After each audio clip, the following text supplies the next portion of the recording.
Bonjour, c'est Sportus Politicus numéro 5, votre magazine qui invite décideurs et personnalités sportives venus échanger avec nous autour d'un thème sociétal majeur. Aujourd'hui, on parle sport et éducation avec un politique et un sportif. C'est la règle de l'émission Sportus Politicus.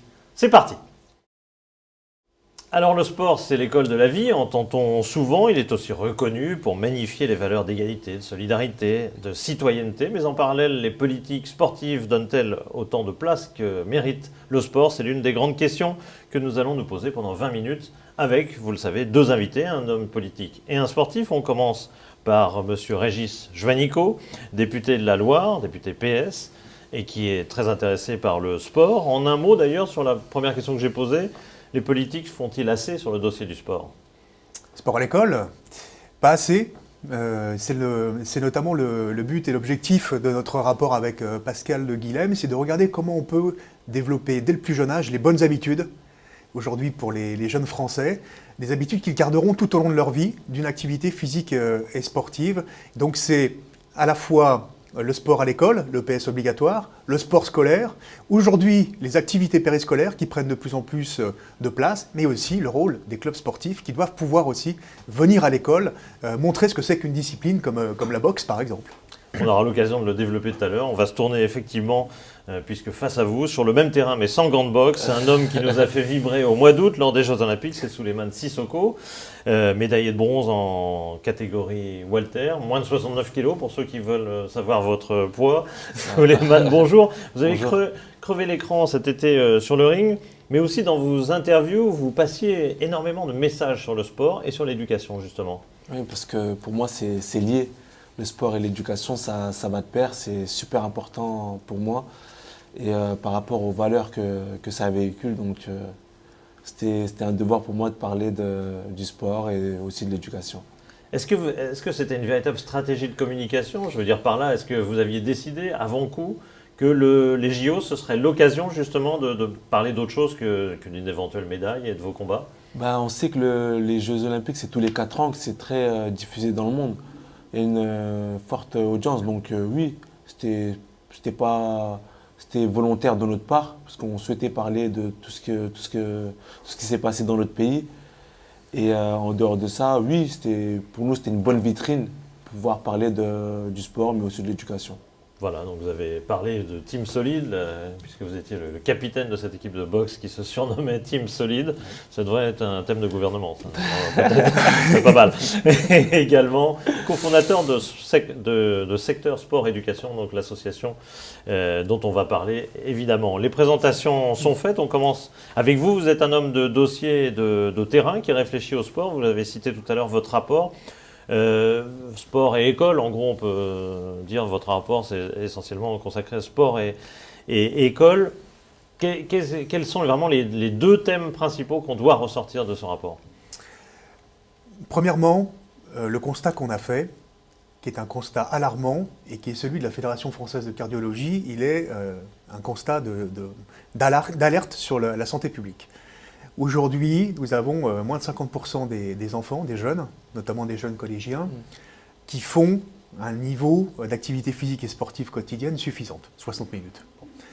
Et cette étude nous dit qu'en 40 ans, les jeunes collégiens ont perdu 25% de leur capacité physique, c'est-à-dire qu'ils courent moins vite et moins longtemps. Et c'est ce constat-là qui nous pousse à dire aujourd'hui qu'il faut qu'il y ait aujourd'hui plus de sport à l'école, au moins en tout cas faire respecter les horaires de PS obligatoires. Vœu pieux, parce qu'on en parle les politiques en parlent depuis des années. C'est le troisième volume horaire derrière les maths et les français. Donc ça veut bien dire que c'est un savoir fondamental. Et si c'est un savoir fondamental, il faut que ça soit 3 heures vraiment à l'école élémentaire et pas 2h15, comme on le constate sur le terrain, qu'on ne rogne pas sur les temps de récréation. Et puis que l'on puisse aussi avoir une continuité au collège et puis ensuite au lycée. On propose notamment un renforcement de l'horaire de PS obligatoire en seconde et en première, et puis qui est surtout une bonne complémentarité avec tous les acteurs qui interviennent dans le champ du sport à l'école, puisqu'il y a le sport scolaire avec l'USEP et l'UNSS, et là il faut qu'il y ait un peu plus d'animation, un peu moins de compétition. Il y a, vous savez, les temps d'activité périscolaire aujourd'hui, hein, on vient intervenir dans les écoles pour faire des démonstrations et notamment pour faire des temps de découverte et des temps ludiques qui sont une bonne opportunité pour les clubs de faire découvrir à des jeunes et les conquérir un public jeune. Et puis, il faut que nous ayons une politique de long terme, de la maternelle à l'université, où on ne fait pas assez aujourd'hui d'activité physique et sportive, on le dit dans notre rapport, que tout au long de la vie, eh bien, aujourd'hui, les jeunes Français prennent ce bon réflexe de faire du sport, de faire de l'activité physique et sportive. C'est un enjeu de santé publique, on le voit avec les chiffres de surpoids aujourd'hui dans le pays et d'obésité que nous avons eu ce matin. Alors, on a déjà fait notre débat sport-santé, mais effectivement, les deux sont très liés avec l'éducation, c'est pour ça qu'on est dedans. Puis je rebondis juste un instant sur Souleymane, parce qu'on parle là d'habitudes de sport qu'on prendrait il ne faut pas employer le conditionnel, qu'on prend dans les toutes premières années de sa vie. Dans l'association dont tu t'occupes, c'est des très jeunes, c'est dès le plus jeune âge. On prend des jeunes à peu près à partir de 6 ans, 6-7 ans. Donc oui. Voilà, 6-7 ans, ils sont bienvenus dans l'association. Et j'insiste dessus, on est sur le sport, mais aussi sur l'éducation, parce que pour moi, les deux sont liés et ça va de pair. C'est-à-dire qu'il y a des cours ou une aide. Voilà, il y a une aide, il y a du soutien scolaire, une aide scolaire, du soutien scolaire que ce soit en France et au Sénégal. On aide ces jeunes-là dans l'éducation, donc 3 fois par semaine, ils ont du soutien scolaire. Ça les aide beaucoup parce que malheureusement, les parents, ils sont analphabètes et autres, donc ils ne savent pas lire et écrire. Et ça permet de les aider. Et derrière, il y a beaucoup de réussite au niveau des examens, donc on est très content de ça. Et ils font quoi? Boxe, foot? Il faut une activité sportive. Voilà, ils font des activités sportives, mais en général, ils sont en équipe de football. Et puis derrière, ils suivent des cours. Comment les gamins sont sélectionnés? Là, c'est purement sportif. Sur le plan sportif, c'est vraiment ils ont une détection au niveau du foot. Donc, ils intègrent l'école de foot par rapport à leur réussite sportive lors de la détection. Et derrière, on les met, ils doivent obligatoirement être en cours. Donc, c'est un peu sur le principe de l'INSEP, ce qu'on fait à l'INSEP. Sauf que là, on le fait à une petite échelle, parce qu'on n'est pas encore une grosse association. Et puis, on les aide dans ce sens-là. Et on les aide aussi en fourniture scolaire, parce que beaucoup de jeunes, malheureusement, ne vont pas à l'école par rapport aux moyens financiers des parents. Ils ne peuvent pas acheter les fournitures scolaires et autres. Donc, on ramène pas mal de fournitures scolaires pour pouvoir les motiver et aider les parents dans ce sens. Deuxième partie, vous vouliez réagir à ce que disait Oui, c'est très important ce que dit Souleymane Sissoko, parce qu'il y a un rôle éducatif du sport aujourd'hui. C'est un facteur de réussite scolaire. Il y a même une étude qui a été conduite à Lille qui montre que ça améliore l'attention, la concentration et donc la réussite scolaire. Et c'est surtout un facteur de lutte contre le décrochage scolaire, effectivement. Et c'est donc très intéressant de pouvoir avoir les deux, avoir l'aspect éducatif, comme nous le faisons nous aussi à l'Agence pour l'éducation par le sport, en accompagnant un certain nombre de clubs sportifs sur les questions d'insertion sociale ou professionnelle. Et nous, ce que nous proposons dans le rapport, c'est que nous allons mettre en place un livret citoyen, là, dans les prochains mois, où on retrace un petit peu toutes les expériences et les engagements. Nous, on souhaite que les engagements associatifs et les engagements sportifs soient valorisés dans cette société. Et que dans un parcours scolaire ou professionnel, on puisse reconnaître, notamment à ceux qui ont été jeunes, qui ont eu une formation de jeunes officiels, par exemple, qui ont arbitré ou qui se sont engagés dans une association sportive, ceux-là, on puisse valoriser leur parcours. Et donc là, c'est vraiment un rôle très important de l'association. Donc on est d'accord que ce n'est pas seulement sport et santé, enfin, je veux dire, il n'y a pas seulement sport-éducation. Il y a aussi le côté pratique, apprentissage de règles, social, citoyen. Engagement citoyen dès le plus jeune âge, ça c'est très important. Pour revenir au JO, est-ce que cette médaille, est-ce que la tribune médiatique que cela t'a apporté a permis justement de mettre en lumière l'association, a donné un boost à l'association? Sur ces jeux, je n'ai pas forcément parlé de l'association, j'ai parlé plus de moi, de la France, de la boxe. Oui. Parce que voilà, je pense que c'était un peu quand même plus important. On est des ambassadeurs sur les Jeux Olympiques, on était des ambassadeurs du sport, en général, pas que de la boxe, des ambassadeurs du sport. Donc on se devait d'avoir un bon discours et puis voilà, avoir un discours rassembleur, parce que c'est ça aussi, le sport, ça rassemble. C'est ce qui est super important et nous, c'est ce que je véhicule, c'est ce qu'on essaie de véhiculer. Certes, la boxe, c'est un sport individuel, mais on s'est voulu souder pour montrer que voilà, le sport, c'était vraiment unificateur. La preuve, il y a un capitaine. Voilà, la preuve, il y a un capitaine d'équipe. Capitaine d'équipe, non mais c'est une relative surprise. Je crois pas qu'il y ait de capitaine de l'équipe d'athlétisme par exemple. Donc c'est très spécifique au sport de combat quand même. C'est très spécifique au sport de combat. On nomme des capitaines, donc voilà, pour remotiver un peu les troupes, c'est bien. En tout cas, c'est très bien parce que le sujet suivant a été amené. Sportus Politicus s'adresse d'abord aux jeunes, aux nouveaux citoyens, qui d'ailleurs pour beaucoup voteront pour la première fois lors de la présidentielle de 2017. Les jeunes qui feront demain la société. Alors, sondage réalisé justement auprès des jeunes par l'école à Audencia. On regarde ce sondage parce que ça va rejoindre ce dont Souleymane Sissoko vient de parler. Est-ce que le sport est un vecteur d'intégration à la communauté nationale? On parlait de citoyenneté, on parlait d'un certain nombre de valeurs qu'il représente. Vous voyez que les 18-25 ans pensent oui à 89%, c'est quasi l'unanimité. Oui, et dans la réalité, après, quand on passe aux travaux pratiques, c'est moins évident. Alors, je vous parlais tout à l'heure du respect de l'horaire de l'EPS obligatoire, c'est 108 heures par an, mais j'aurais pu prendre d'autres exemples. Et c'est vrai qu'aujourd'hui, les activités physiques et sportives ne sont pas considérées comme étant centrales dans l'acquisition des savoirs fondamentaux. Par exemple, nous, on prend l'exemple du savoir nager. On pense que c'est un objectif fondamental pour la nation. Qu'à l'issue du cycle 3, c'est-à-dire à l'entrée en 6e, tous les jeunes Français et jeunes Françaises puissent savoir nager. D'abord parce qu'il y a des noyades chaque jour, et puis que nous, quand on a constaté par exemple à Saint-Étienne qu'en STAPS, c'est-à-dire là où on enseigne les métiers du sport, finalement, il y avait sur 1000 étudiants 35 qui ne savaient pas nager, on s'est posé des questions, on se dit, c'est une obligation dans le code de l'éducation, mais par contre, ce n'est pas respecté. Est-ce qu'on ne mobilise pas tous les moyens aujourd'hui pour permettre à tous ces enfants de savoir nager en 6e? Je pense que c'est à côté de lire, compter, écrire, cliquer, savoir nager, c'est aujourd'hui un des savoirs qu'il faut absolument maîtriser. Ça servira tout au long de la vie, quand on est en vacances, voilà, on est à la piscine, on est à la mer. C'est ce sur quoi il faut mobiliser aujourd'hui la nation. Et c'est vrai que entre la théorie aujourd'hui et ce que dit le sondage, c'est un vecteur d'intégration à la communauté nationale, et puis vraiment la reconnaissance qu'on donne au sport, c'est souvent la 5e roue du carrosse. On voit bien dans les enseignements, dans la formation initiale, dans la formation continue.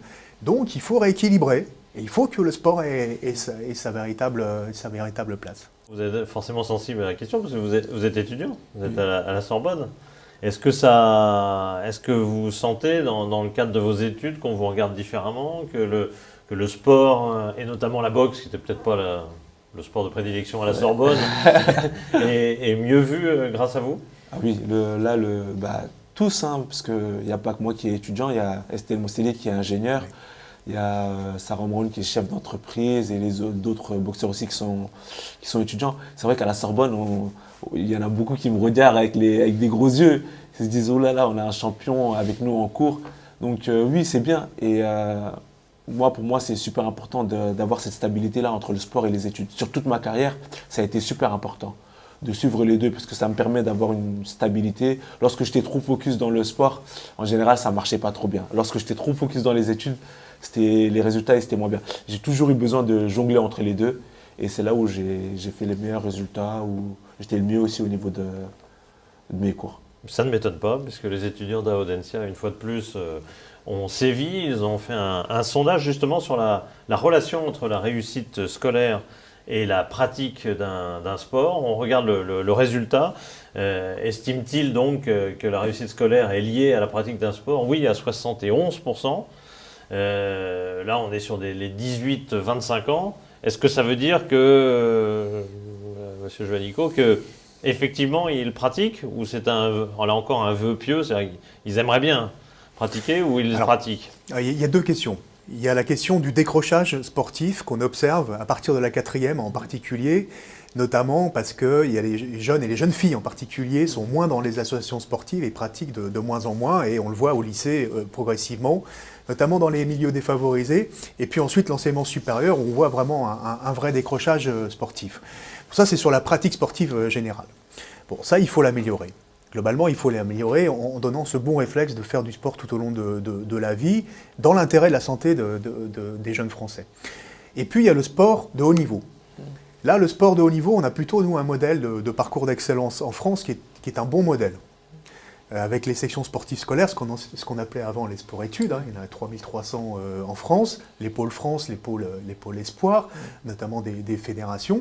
Et puis le fait qu'il y ait un bon mix d'aménagement de la scolarité pour les sportifs de haut niveau, par exemple à l'INSEP, bien évidemment, ou dans les CREPS maintenant, puisque ça va être le même réseau, où on aménage la scolarité, on permet un bon entraînement pour la performance sportive, et puis on se soucie aussi du bien-être des athlètes. Ça marche pas mal. Il faut le développer, le généraliser, pour qu'on puisse, comme Souleymane, continuer à son parcours universitaire, ses études, passer des diplômes, penser déjà à la reconversion aussi professionnelle, même si c'est l'après-carrière sportive surtout dont il s'agit. Ça, on a plutôt un bon modèle, mais il faut le conforter, et pour cela, effectivement, il faut que l'éducation nationale mette encore un peu plus de moyens. Il y a les sportifs de haut niveau, et il y a aussi les sportifs de bon niveau. Bon, ceux-là, ils n'ont pas trop leur place. Et là-dessus, je le répète, l'enseignement supérieur, à l'université en particulier en termes d'équipement ou d'accès à la pratique sportive, nous sommes très en retard par rapport à des pays comme les États-Unis. Très en retard. Un mot tout bête, une question un peu profane, je fais semblant d'être profane. La boxe, ce sport un peu de brut et autres, en fait, c'est un sport très indiqué pour des étudiants pour se défouler. Pas que pour des étudiants, pour des cadres sup, pour tout le monde. Non, mais là, on parle de l'éducation. On s'est rendu compte que la boxe était très fédérateur. Aujourd'hui, les parents n'hésitent plus à emmener leurs enfants faire de la boxe. Et d'ailleurs, depuis les Jeux, les deux publics les plus touchés, c'est les femmes et les enfants.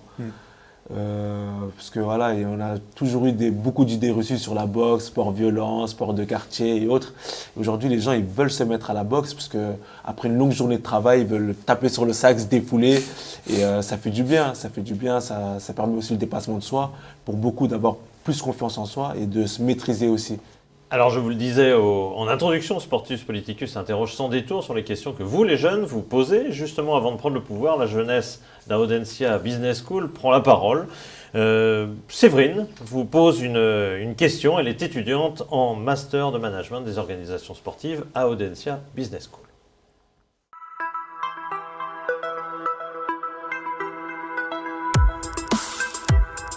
Bonjour. Lors du sondage que nous avons réalisé sur le sujet de l'éducation par le sport, nous avons constaté que pour 75% des 18 à 25 ans, la pratique du sport peut être un vecteur de transmission des valeurs positives.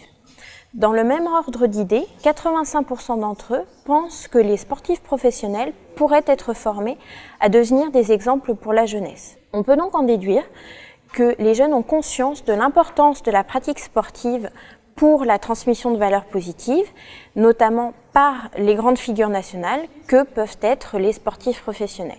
C'est la raison pour laquelle nous aimerions savoir quels pourraient être pour vous les moyens à mettre en œuvre pour que les jeunes dans les centres de formation soient formés dès leur plus jeune âge à la transmission de ces valeurs positives. Alors, on a déjà évoqué ce rôle de modèle que représentaient les sportifs, mais question un petit peu piège, est-ce que nos sportifs sont-ils toujours bien armés en termes d'éducation, en termes de formation, justement pour assumer ce rôle d'ambassadeur? Je pense que nos sportifs ne sont pas, pour beaucoup, ils ne sont pas forcément formés à cela. Et ça, comme le dit l'étudiante, ça doit se faire je pense, dès le plus jeune âge. Et voilà, tout ce qui est s'investir dans le milieu associatif, c'est super important. Mais avoir aussi des éducateurs qui nous inculquent ces valeurs-là, c'est aussi important. Alors on a les meilleurs centres de formation du monde, on a l'INSEP qui forme des hommes complets. C'est un peu idyllique comme tableau, celui que la France se fait d'elle-même en général? Non, l'INSEP, c'est le top. Voilà. Donc ça, l'INSEP, il faut préserver, il faut développer et il faut s'inspirer du modèle de l'INSEP, notamment dans les régions. Maintenant, il y a les CREPS qui vont faire partie du réseau du grand INSEP et de ce point de vue-là, c'est une bonne chose. Dans la plupart des établissements, je l'ai dit tout à l'heure, il y a une bonne coopération pour faire en sorte justement que on puisse continuer des études tout en ayant un très haut niveau sur le plan sportif. Ce qu'il faut changer maintenant, c'est sur ce que j'appelle moi le parcours citoyen, c'est-à-dire aujourd'hui comment On n'attend pas 17-18 ans d'ailleurs hein, pour faire un parcours citoyen, mais comment dès le plus jeune âge on encourage les jeunes à s'engager et à avoir un comportement exemplaire.